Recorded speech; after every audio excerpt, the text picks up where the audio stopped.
Maraming salamat sa kay Secretary Anton Lagdameo.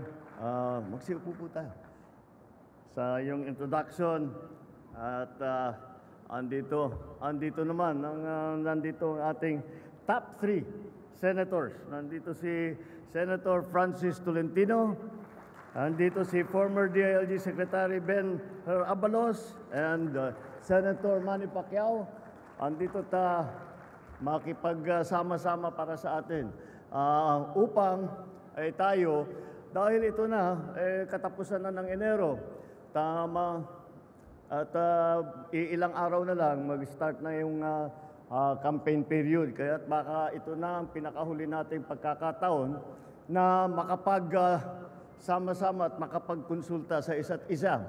And this might be the last chance for some of us to be able to bring to the national leadership of the party the issues that are facing all of you, kayo mga gobernador, kayo mga mayor, ating mga senador na kandidato. Baka ito ang last chance natin na makapagpulong-pulong na para naman lahat ng ating mga inaalala, lahat ng ating mga kinakailangan na hindi pa natutugunan ng ating partido ay maidala sa leadership ng PFP. And that is the purpose of these very important meetings and these very important conferences that we have. Ngunit bago pa tayo, siguro tama rin ang nabanggit ni Gov. June Tamayo na tayo, siyempre pagkadating na ng campaign period, masyado na tayong busy, marami tayong iniisip, marami tayong pinupuntahan. Ngunit bago tayo magsimula, huwag nating kakalimutan kung bakit tayo ay nagkaisa sa ilalim ng bandera ng PFP. Dahil kung kailangan lagi natin ipamaalala na sa nakaraang halalan, ang mga PFP, kahit na yung iba sa inyo, hindi pa official members sa PFP pero tumutulong na sa amin. But all of us together, tayong lahat, ang ating naging hangarin, ang ating ipinaglalaban ay ang pagkakaisa. At kaya naman, itong PFP ay sinama natin lahat ng maaring maisama natin. Hindi upang maging malaki at upang maging pinakamalaking partido, upang maging pinakamalaki at pinakamalakas na partido. Well, that is important also. Kailangan na matibay ang partido natin. Ngunit, ang tunay na dahilan kung bakit ipinagsama-sama natin lahat ng nakakaunawa sa ating hangarin ng pagkakaisa upang lahat ng tutulong sa atin sa pagpapaganda ng Pilipinas ay kasama natin at meron tayong sariling plano, meron tayong isang sinusundan na hangarin at layunin para sa ating bansa. Kaya tayo lumalaban, kaya tayo pumasok sa politika. Kaya galing lang ako sa graduation ng Development Academy of the Philippines. Nag-graduate ang mga ibang public servants sa kanilang mga postgrad na kurso. At ipinaalala ko sa kanila at ipapaalala ko rin sa inyong lahat. Kaya tayo nagserbisyo publiko. Siyempre, sa bawat kandidato, sa bawat na umupo na opisyal, ay may sariling dahilan. Ngunit, sa aking palagay, ang isang katangian na lahat ng ating mga kandidato, lahat ng ating mga miyembro, lahat ng ating mga naging opisyal, ay pumasok sa ganitong klaseng trabaho upang tumulong sa taong bayan, upang tulungan ang inyong constituency, upang tulungan ang iyong bayan, nag-start sa barangay hanggang sa probinsya, at ang ating mga national candidates, ganun din, magiging senador. Lahat naman talaga ay makikita ninyo na kahit iba-iba ang pinanggalingan, kahit iba-iba ang pinagdaanan, laging nandyan sa likod ng pag-iisip ng bawat miyembro ng PFP na tayo ay nagsasama at nagkakapit-bisig upang tulungan ang taong bayan, upang pagandahin ang Pilipinas. Kaya naman tayo pumapasok sa ganitong klaseng serbisyo. Dahil wala namang magsasabi na ang pamumulitika ay madali. Kahit na napakayaman mo, kahit na napakaganda ng pangalan mo, kahit napakakilala ka ng buong constituency mo, ay mahirap pa rin ang trabaho. Kahit mahalal ka na, hindi natitigil ang trabaho.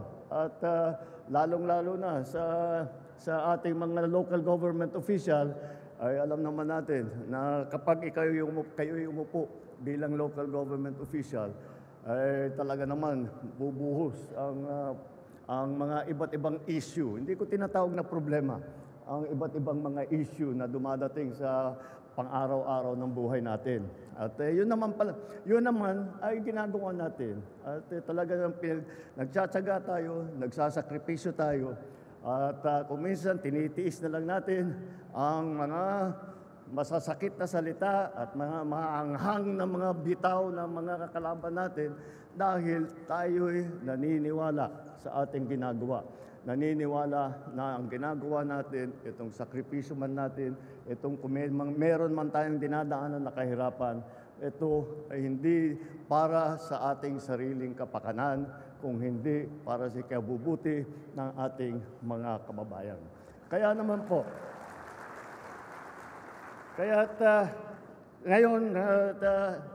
ngayon, kailangan na ngayon natin, dahil tayo naman, ay nagkakaunawaan, nagkakaintindihan tayo na yan ang ating gagawin, yan ang ating ipaglalaban. Ngayon, how do we make those principles into reality? And that's what these elections are all about. That is why it is important that those like-minded candidates, kayo, mga miyembro ng PFP, yung mga ibang opisyal, at hindi pa ito ang kumpleto na membership. This is only from dito sa area natin, dito sa bandang NCR at saka yung mga malalapit na lugar. Gagawa pa rin tayo ng mga ibang klaseng mga convention na ganito sa iba't ibang lugar upang kailangan marinig ng ating liderato ang pangangailangan ng ating mga kandidato habang maaga pa, habang may pagkakataon pa tayo na makipagpulong-pulong lahat. So let us use this opportunity that we have here now today to put together I'm sure everybody has their own plans on how they will conduct their own campaigns. Hindi ang leadership ng PFP hindi ang leadership ng PFP ang magsasabi sa inyo kung paano patakbuhin ang kampanya ninyo. Mas alam ninyo sa amin yan. Ngunit, ang kailangan malaman ng liderato ng PFP kung ano pa ang aming maitutulong. Dahil ang partido ay nandyan upang tulungan ang lahat ng mga miyembro. At asahan ninyo,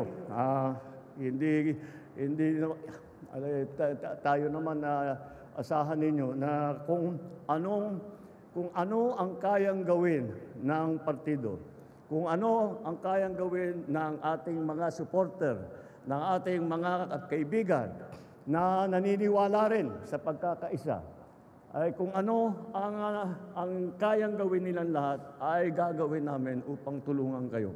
Ang nais naming maging resulta, siyempre, ang lagi naming iniisip, dapat talaga sa unang-una, sa Senado, 12-0 dapat.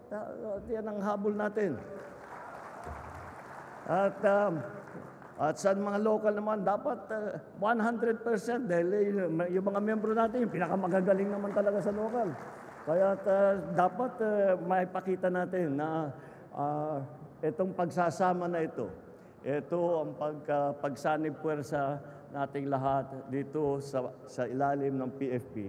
At bukod pa doon, sa ating mga koalisyon at pag-aalyansa sa iba't ibang partido na ipinagsama natin dahil sila rin ay naunawaan ang ating hangarin ng pagkakaisa.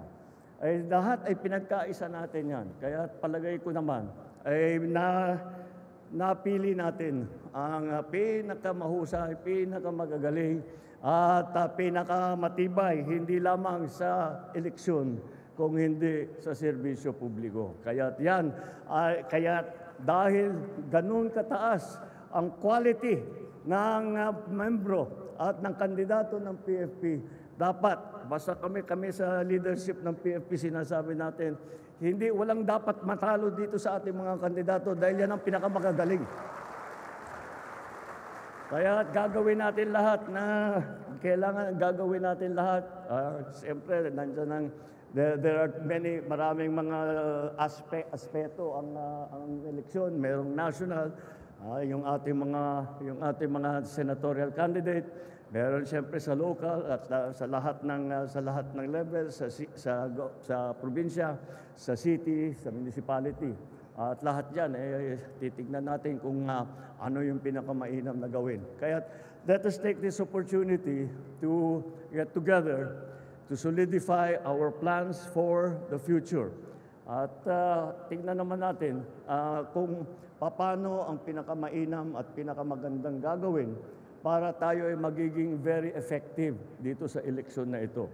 At we have gathered, I believe, the best people and the most effective public servants in the Philippines under our umbrella. Ngayon sa PFP at sa buong alyansa. At hindi natin masasabi hindi masasabi ng sino man na ating mga katunggali.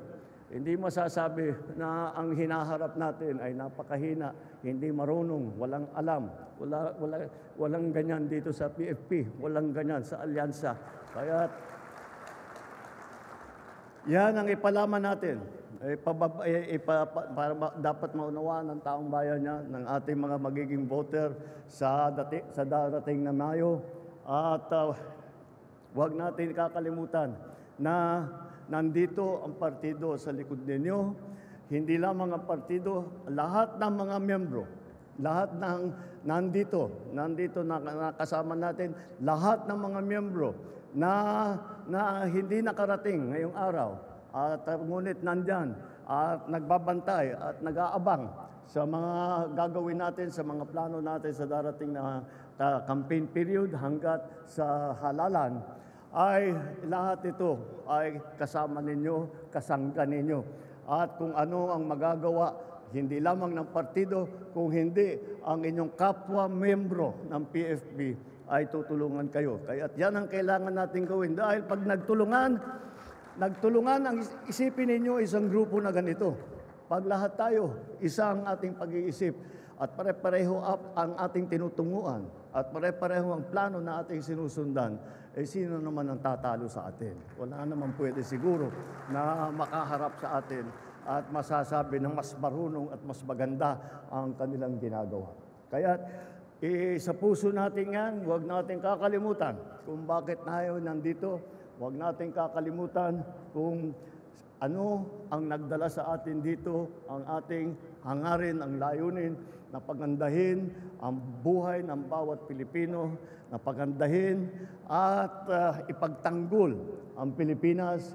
At yan, sa palagay ko, basta't yan lagi ang ating pinapangarap, ay laging magiging tama ang ating ginagawa. Magiging tama ang ating tutunguhan. Kaya, ready na kayo? Okay, sige. At good luck sa inyo lahat. Kagaya ng sabi ko, nandito kami lahat upang makinig sa inyo kung ano ba ang mga nagiging issue dun sa inyo, kung ano yung mga kailangan gawin. At asahan ninyo, the PFP is the strongest party in the country today. And the PFP, that strong party, is behind you all the way. Good luck!